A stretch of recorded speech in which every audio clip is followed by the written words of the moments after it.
At MIT, does calling for the genocide of Jews violate MIT's code of conduct or rules regarding bullying and harassment? Yes or no?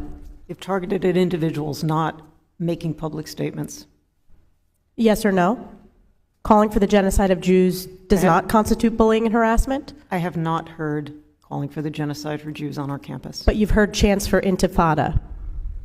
I've heard chants, which can be anti-Semitic depending on the context, when calling for the elimination of the Jewish people.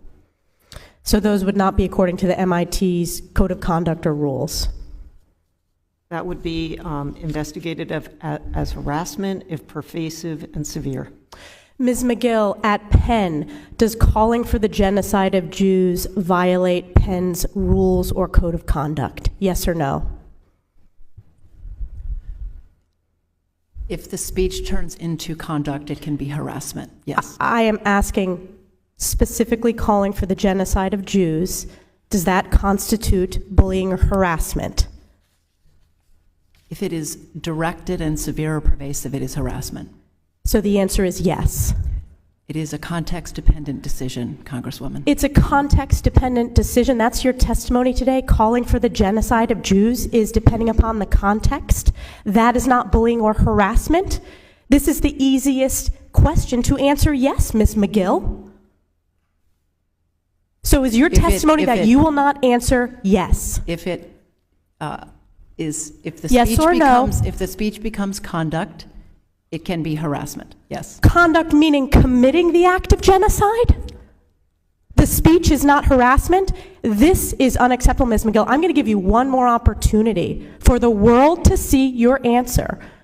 Does calling for the genocide of Jews violate Penn's code of conduct when it comes to bullying and harassment? Yes or no?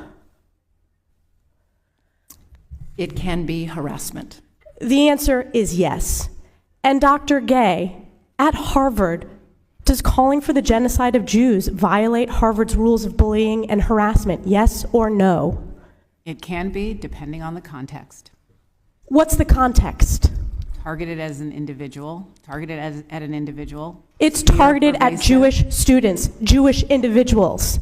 Do you understand your testimony is dehumanizing them?